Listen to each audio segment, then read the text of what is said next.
Hey, I'm Elisa. And I'm Jess. And you're watching Geekin' Out. Today we have a bunch of geeky stuff lined up for you, so stay tuned.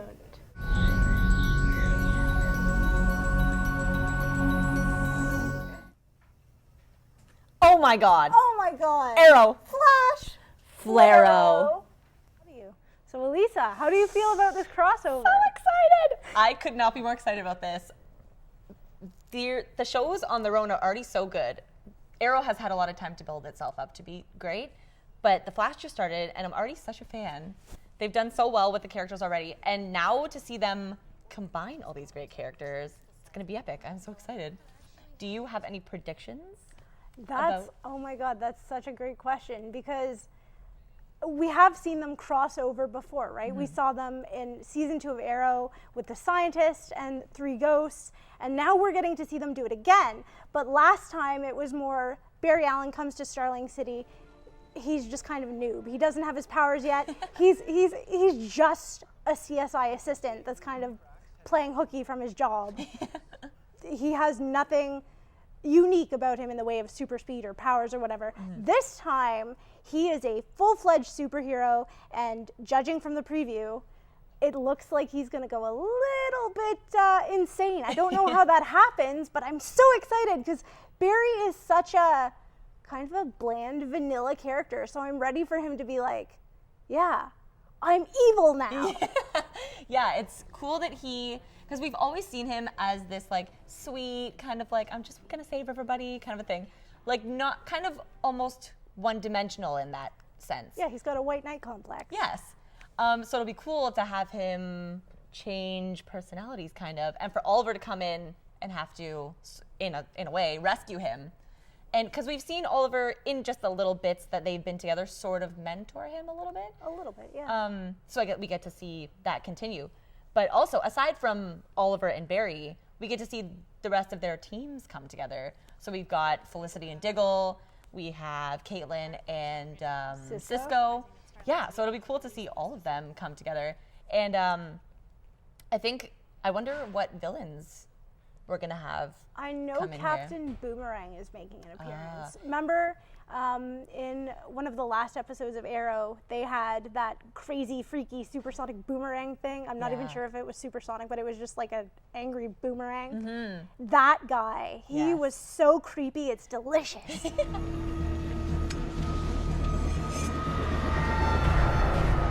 He was scary, yeah. It freaks me out a little bit. And his weapon is so, like, crazy. I would never watch that episode again in the dark by myself. That is a bad idea. It's worse than a horror movie. No, but yeah, he should be a good villain. And whatever villain changes Barry's mindset kind of a thing is going to be cool. But is it going to be a villain or is it going to be Dr. Wells? Because he is really shifty. And you already know my position on him and his fake wheelchair. Yes. He's not cool. He's very sketchy. Especially after the last one when we won't spoil it for anybody, but it's okay, boy. He's very creepy. And it'll be cool to see maybe what the Arrow team thinks about Dr. Wells, because now they'll kind of all be in the same general area. The journey ends here. We talked The Hobbit, the Battle of the Five Armies. It is time for you to know what really happened. I'm going to talk about a movie that I believe all 3 of us are a fan of, and that's The Hobbit, which is more than one movie actually, but we're going to talk about all 3. What is your favorite thing about The Hobbit? So far? Yeah, so far. It's tough to pin it down to one specific thing, but obviously Smaug is awesome. Benedict Cumberbatch, Hollywood's new geek boy, whatever you would call him, does a wonderful job. I am fire. I am death. So that's very exciting, and I know he's also doing the Sorcerer, or Saruman, or Sauron, my bad. Yes. But does he do the voice of both? Yeah, he does. That's and awesome. It is super awesome. So I'm very excited to see how that develops in the next and the final segment of the Hobbit trilogy. Yes. So that's probably what I'm most looking forward to so far. What about you, Dyson? I don't know. Every time I watch the movie, I'm really excited about. I'm a Sherlock fan, so Martin Freeman and Benedict Cumberbatch are pretty much like the dynamic duo. So when I find them interacting in the opposite way, where the one's evil and one's good. And so you got Benedict Cumberbatch as the dragon, Martin is the Hobbit. It's a really interesting dynamic. Truly, you are mistaken, oh Smaug, chiefest and greatest of calamities. You have nice manners for a thief and a liar. I'm always excited about how they interact, because you know they're right after this they're gonna go back to Sherlock, so it's gonna be There's really already funny. like some sort of chemistry there. Yeah. I like about the it wasn't in the first one, but Legolas is in the second one, and he's not in the book. I think he's in the Or the isn't he, appendices, or the, I guess he's not like whatever. really part of the main Yeah, not story. part of the main storyline. Yeah, but they've added him to be more of like a main character in the movie, and I love that because it's super cool that you have this like other fighting element. Because when the dwarves fight, it's not really like, it's not. It's more brawny. Yeah, it's not It's as, not like, so much as like elegant. a life skill type of thing. Yeah, exactly. exactly. The elegance of the elves. Yes, I love that. So it's super cool, and of course, because I'm a huge Lord of the Rings fan, you bring back memories and you bring back Legolas, which is great, and Gandalf too. He's such a huge part of both trilogies, and he's the greatest character all the time. So yeah, I know Dyson has a bone to pick about the music in the I hate Hobbit. the music, but it is so Okay, that is actually the worst. The music is awesome. I know. It's so good. I agree. Yeah. so lame. I mean, I get it. It's the cutesy, cartoony dwarves now, but I mean, I hate the music that they do. I The feel chants like are the best. that's one of the worst. Actually, the Goblin King was the worst one for me, because I'm sitting there and I hate musicals, and all of a sudden I'm sitting in a musical, and I just want to leave. I don't care about Goblin Town or any of that, and I'm just sitting there going, yeah, can we go back to the storyline, please? Because I don't understand why we're here. And even when you were upset because I was making fun of the chants that they did, you pay how much money to have an orchestra soundtrack your movie, and then you make me watch these dwarves who don't know how to actually sing. Oh my gosh, sit they there definitely know how to and sing. to me Their, for 5 like, minutes? No, I'm not okay with that. low tones were so beautiful and so perfect. Yeah, it'd be even better with a trained totally agree. musician. It was almost like monk chant. It fit really well with the time. If I want to like, the watch a time monk that chant, I'll it go was set to in. Geography Channel or something and watch monks chant. But guys, aside from the chanting, in the trailer for the Battle of the Five Armies, the newest Hobbit movie, in the trailer they play Pippin's song, which was in, I believe, Return of the King, which gave me crazy goosebumps. So are we okay with that music? Absolutely. Yeah, I love like that it when it song. serves a purpose. I'm okay with that. But when it doesn't serve a purpose, I mean, It served a purpose. don't put it in. Got me really excited for the movies. Music is never a problem, in my opinion. It doesn't matter if it's chanting or if it's one person singing. It doesn't matter. Anyway, we can agree that we're excited for Agree the to movie, disagree regardless about of the music. Yeah, we can disagree about the music, but we can agree that we're excited for the trilogy to. Well, Very. I'm not excited for it to finish, but the new movie. I think the new one is going to be the best one of the 3 segments. I think so, too. I'm very excited. Yeah, we're all excited. It's going to be great. Thanks for hanging out and talking about The Hobbit. We'll see you next week. Miss behind the world ahead, and there are many paths to tread through shadow to. Our resident game geek, Steven Sobot, talked the good, the great, and the amazing of Far Cry 4. This will soon be behind us, and we'll be off on a grand adventure, because I have cleared my calendar for you. You and I are gonna tear Sometimes video games create enemies who are more likable than the protagonist. This is probably because games try to make the protagonist a blank slate so the player can project themselves on them. It's not hard for writers to create someone more interesting than a generic action hero. A good example of this would be Voss from Far Cry 3. While he clearly is the enemy, having tortured you and killed your brother, he has moments of brilliance that really stick with you. I'll tell you what the definition of insanity is. Insanity is doing the exact same thing over and over again to change. That is crazy. So, will the next game's antagonist be as memorable as the previous? Well, let's see. Far Cry 4 is the fourth installment of the action-adventure first-person shooter series developed by Ubisoft. You play as Ajay Ghale, a young man who's traveling to the fictional country of Kyrat to bring his mother's ashes there as her last wish. His bus gets stopped by the Kyrati military, and he is met face-to-face with Kyrat's king and the primary antagonist, Pagan Min. You escape capture and meet up with the Golden Path, a revolutionary group fighting against Pagan Min's tyranny. Far Cry 4's setting of Kyrat is very similar to Nepal in the Himalayas. Since much of the area is mountainous and forested, you get around by ziplining and mountain climbing. Once you've discovered a location, you can quick travel to the different places you've been to. I find quick travel breaks your immersion in the game, but I think it'd be really annoying to scale up a mountainside for 5 minutes every time you need to replenish your supplies. Like in many Far Cry games, the local wildlife is a secondary enemy which can be either a hindrance or help.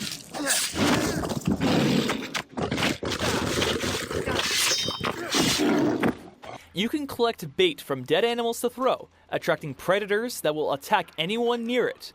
This kind of feels like calling for reinforcements, except they're ravenous beasts who don't like you either. One of the biggest selling points to the game is the character of Pagan Min, featured heavily in trailers and on the game cover. Pagan Min is a crazy, maniacal, twisted man who rules Kyrat with a combination of military strength and propaganda. However, his flair really shines and makes him a likable character. Oh, would you hold this? For just a moment, I want to get a little picture right into the camera. There we are. Awesome. However, after the intro cutscene, you hear from him again, not angry that you left the dinner he ordered for you. RJ, my boy, are you busy? You don't mind me calling, do you? Fantastic. You really are an excellent listener. Look, no hard feelings about the crab rangoon. I know it's not to everyone's taste. But you'll be pleased to know I had the chef executed for his incompetence. Or was it his family we killed? I feel like the developers try to make Pagan Min as likable as possible to almost a degree of forcing it. I remember overhearing a rumor that you can beat the game in 10 minutes. Apparently, when Pagan Min says, "Don't move. I will be right back." If you wait for 10 minutes, he comes back and you see an alternate ending. I mean, realistically, when a man who has a whole army under his control and kills his own soldiers because they almost killed you asks you to wait a minute, I'd wait a minute. That's just common courtesy. Wait, what? He returns. Seriously? Damn. Oh, okay, well, better not spoil too much of the game. Far Cry 4 is available on Steam, PlayStation 3 and 4, and Xbox 360 and 1. Maybe now we can finally shoot some goddamn guns. Geekin Out takes a look at Jurassic World's new trailer. I'm really proud of you for going on this trip. You're gonna have so much fun. And remember, if something chases you, run. Just over 6 months before the movie's release date, Universal Studios released a trailer to the upcoming fourth film in the Jurassic Park franchise, 2 days prior to its announced release date. We're slowly introduced into this new park as we head across the ocean to the now fully functional Isla Nublar that was featured in the first film. The first dinos we're introduced to are Gallimimus galloping around a full tourist van in a shot reminiscent of a similar scene featuring Dr. Grant with the 2 children in the first film. We're shown orb-like vehicles traveling under rather large sauropods. Do they really expect us to believe no one's been crushed yet? Tourists kayaking through a river surrounded by stegosauruses, and then the real show begins.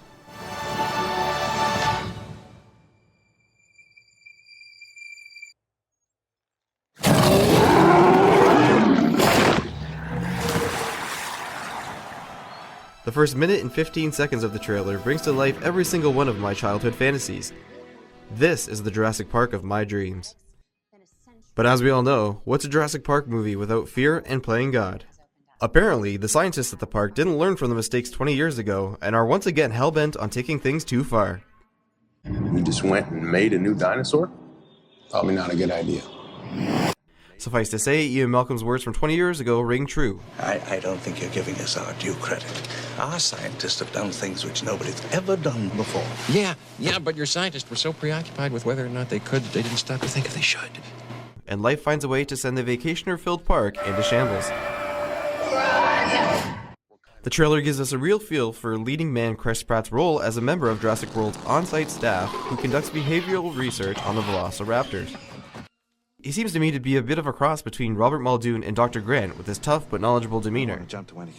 Here's hoping for Pratt's sake he doesn't meet a clever girl. Clever girl.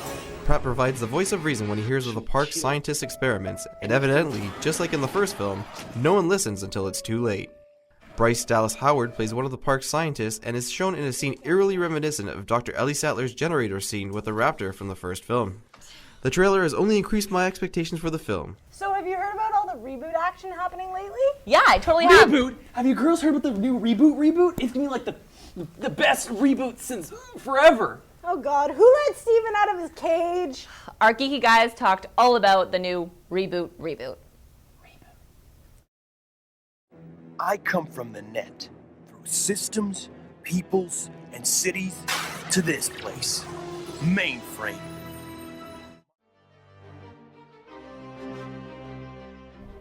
Welcome to our discussion of Reboot. Here with me are Dyson and Justin. I'm Steven. So Dyson, what's exactly happening with Reboot? Well, we all know we might not all know. It's the 20th anniversary of Reboot, which aired in September 10th, 1994. If you feel old, yeah, get in line. But yeah, on their 20th anniversary, Rainmaker just up and decided to create a post saying that they were going to start working on a new reboot, including a teaser featuring the incoming game. Everyone remembers the giant rectangle coming down, dropping from the sky. Warning, incoming game.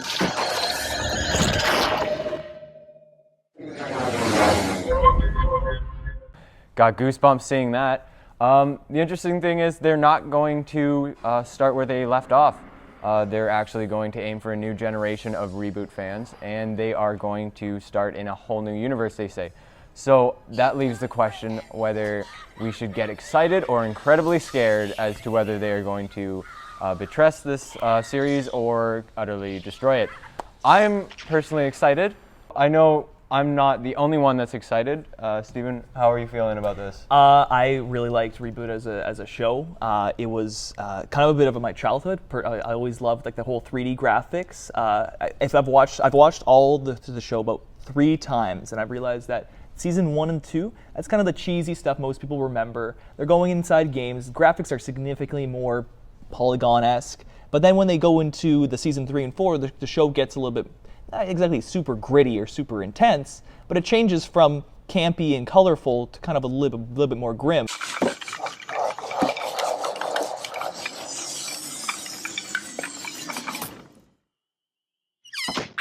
before dawn! Undead before dawn! Game over. And the whole city of Mainframe getting destroyed. So if they do something like that, something that's a little bit, they kind of have this character arc where they have relatively acceptable characters. I really like the characters. Then maybe they'll make a decent show. Justin? See, I loved their reboot when it was on, and why reboot it? Like, it was perfect as it was. Don't mess with a good thing. Like, I think the show was such a product of the 90s where, say what you want, you didn't really know what was the internet, how it worked, how any of that worked. So this show that kind of, in effect, made it like, the basis was, this is how it works inside your computer, a la Tron, was really neat. And it was such a product of the 90s, and they just won't be able to recapture it, so why try? It's just gonna come out lame and crappy, I think. True, it might do that. I am trying to be hopeful. Dyson, any thoughts on it? No, I'm definitely hopeful. The one thing that, I was initially going, I don't know how you're gonna bring that style of a show, especially just the 3D-esque sort of thing. We're way beyond that technologically. How do you bring that to a new audience? But I think we're not giving kids enough credit. That's something it's interesting and new to them, even if it's old to us. So I think it can work, and I think if they do the storyline right, there's nothing to really worry about. But that's up to them. So I would have to say, I mean, we'll have to look for it. I guess when it comes out, no one knows for sure, but we intend to find out. The harmless plug into the end scenario of Reboot. Thanks for watching. No one knows for sure, but I intend to find out. Reboot! There's one superhero, Jess, who's much more patriotic than all the others. His name is Captain Canuck. The lines were long at Hamilton Comic-Con as fans eagerly awaited to meet Captain Canuck, the iconic Canadian superhero. Captain Canuck was created by Richard Comley in 1976. Issue number 1 came out, and Captain Canuck Incorporated formed approximately 3 years ago and revitalized the Captain with this, as you see right now. In a small way, Mohawk College played a part in that. In 2006, I was asked to participate in creating a course, a one-year postgraduate course for comic book illustration and scripting, and always treated my students well with free comics, free Captain Canuck comics. In those days, I had lots to give away. Not anymore. Now they're getting to be more expensive collector's items. So next year is our 40th anniversary. We have a lot of stuff happening next year. A new mini-series, another summer special. Interesting thing about this issue is very first time a Governor General has ever written a letter for a comic book series in history. Well, it's iconic. It's it's probably the only real Canadian superhero that you really identify. With the Canadian flags all over him, like you can't mistake him for anything else. I mean, we like to have great ties with comic book and comic strips, and it's amazing feature films how they've taken every comic book idea and put it onto film. And Captain Canuck is certainly no exception to the current trend. There's still a feature film in the works. Second draft of the screenplay has been completed, so that's moving ahead. The future is certainly shining bright for this Canadian hero. There's a time of year that all geeks love. It's Christmas! Our geeks gave you a holiday wish list for the geek in your life. So let's start with Justin. Well, I'm going to go really expensive for the man in your life, so to say. $470, you can get a nice PS4. It's white and it comes with the game Destiny, which is the best game on the PS4. And it just looks really sleek and really nice. So if you want to treat that special someone, then that's the way to go. Okay, Jess. All right, so for my geeky gift, I went with something a little bit more practical that you can use year-round, because I think Christmas gifts should be gifts that you can use all the time. They shouldn't be restricted to the season. So I went with 3 different nightlights that you can get at thisiswhyimbroke.com. And you have Thor, Spider-Man, Captain America. There's a bunch of other ones up there, but they're between $30 and $50 because every hero needs a light in the dark. That's awesome. I have a nightlight, but it's definitely not as cool as like a Spider-Man or a Thor nightlight. All right, let's move to Steven.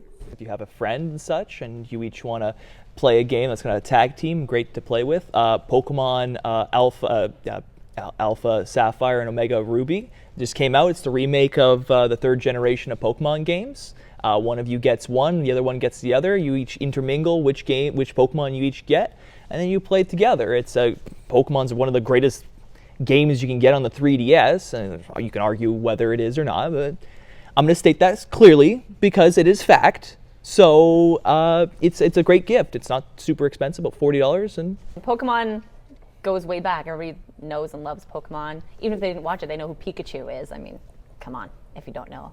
There's something wrong. He's the water one. That's like a true fan. What's your favorite geek gift? So right now I'm thinking on thinkgeek.com you can get this really cool mug, and it looks like one of the pipes, one of the green pipes from Mario, and it's only like $12 or $13 plus tax and shipping, so it's pretty cheap. And maybe just include some hot chocolate or coffee in there, because those are, well, not really Christmassy drinks, kind of, but every geek needs caffeine boost. with their geeky cup so they can stay up all night watching TV or playing video games. At least I know I do. Who doesn't love mugs too? Like, everybody needs their little personalized geek mug. Well, I think Flash and Arrow would make a great Christmas gift because there's nothing better than just snuggling up on the couch a cold Christmas night underneath a blanket and chucking those into the fire because they're great kindling. Get a Steam gift card for anyone who loves PC games. Not only are you giving them awesome time to spend money on whatever indie game or whatever they choose to work with, you're giving the developers some support to make those games better. And that's just spreading the Christmas cheer. So there you go. You're so good at spreading Christmas cheer. Yeah. Throw things in the fire and then play computer games. Okay. What more could you want out of life, really? Exactly. The fire. My favorite geek gift right now, because we just started talking about the Suicide Squad movie. So I'm all like back in my Harley Quinn phase. And I just saw this awesome hoodie that it's like a Harley Quinn costume, but it's, a little zip up sweater. And it has like a bit her, what do you call it? Like her jester hat. Yeah. So that is part of the hood. It'll keep you warm over the Christmas winter season. And it's so cool for like someone who loves the whole Joker next to their Joker. If they had a Joker hoodie, you could make that a combined like couple gift. That would be awesome. And I also saw, this is like super Elisa geeky because I love Breaking Bad. I came across Converse sneakers with Breaking Bad painted on them. There's like Walter White on one shoe and Jesse Pinkman on the other shoe, and I would wear them all the time because Breaking Bad is great. Anyway, those are my... What? It's really rough to break those in. So, okay, so we've all got through our best list of geek gifts for the ultimate geek in your life. And Merry Christmas to all our geeks who are watching, and we'll see you after the break. Thanks for watching. Enjoyed our show. We'll catch you next time on Geekin' Out. Girls, can I come up? I'm hungry. I don't have enough fish heads, and I'm really hungry now, and I just...